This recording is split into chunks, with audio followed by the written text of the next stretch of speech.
नमस्कार दोस्तों, भारत सरकार हर 10 साल में वेतन आयोग लागू करती है। अभी हम 7th पे कमीशन में हैं, लेकिन 1 जनवरी 2026 से 8th पे कमीशन शुरू हो चुका है। हालांकि अभी बेनिफिट्स पुराने मिल रहे हैं, लेकिन आगे एरियर मिलने की पूरी संभावना है। मीटिंग अपडेट क्या है दोस्तों? हाल ही में एक बड़ी मीटिंग हुई है, जिसमें शिव गोपाल मिश्रा जी ने रक्षा मंत्री से मुलाकात की। इस बैठक में 8th पे कमीशन की मांगों पर चर्चा हुई। मुख्य मुद्दे रहे सैलरी, पेंशन और प्रमोशन। यह मीटिंग आने वाले बड़े फैसलों के लिए काफ़ी अहम मानी जा रही है। अब बात करते हैं फिटमेंट फैक्टर। सबसे महत्वपूर्ण चीज़ है फिटमेंट फैक्टर। यही आपकी सैलरी बढ़ाने का मुख्य आधार होता है। 7th पे कमीशन में यह 2.57 था, लेकिन अब इसे 3.0 से 3.68 या उससे अधिक करने की मांग हो रही है। अगर ऐसा होता है तो आपकी बेसिक सैलरी में ज़बरदस्त बढ़ोतरी हो सकती है।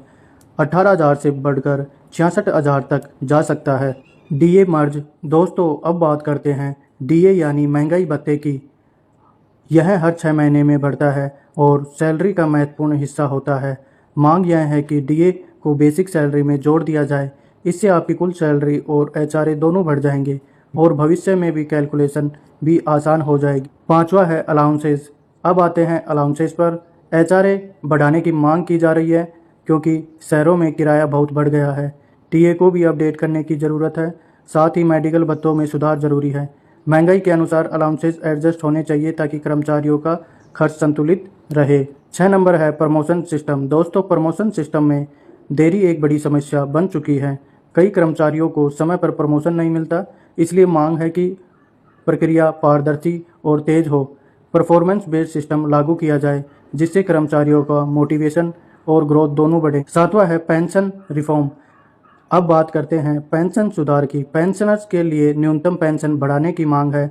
महंगाई के अनुसार पेंशन अपडेट होनी चाहिए। अभी भी पेंशन कई बार खर्च के अनुसार कम पड़ जाती है, इसलिए डीए के साथ संतुलन जरूरी है। अब आता है 8वें नंबर पर एनपीएस वर्सेस ओपीएस। दोस्तों, एनपीएस और ओपीएस को लेकर लगातार बहस चल रही है।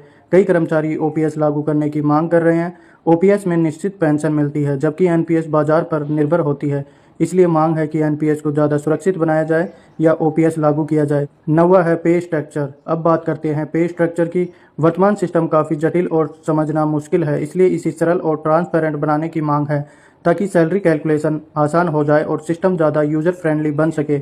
10वां पॉइंट है work life balance plus impact, यानी कि क्या इस पे इम्पैक्ट पड़ेगा। अंत में बात करते हैं वर्क लाइफ बैलेंस की। काम का दबाव लगातार बढ़ रहा है और लंबे घंटे मानसिक तनाव बढ़ाते हैं, इसलिए काम के घंटे संतुलित होना जरूरी है और छुट्टियों में सुधार होना चाहिए। अगर ये सभी बदलाव लागू होते हैं तो सैलरी बढ़ेगी, पेंशन मजबूत होगी, जीवन स्तर बेहतर होगा और कर्मचारियों का मनोबल बढ़ेगा।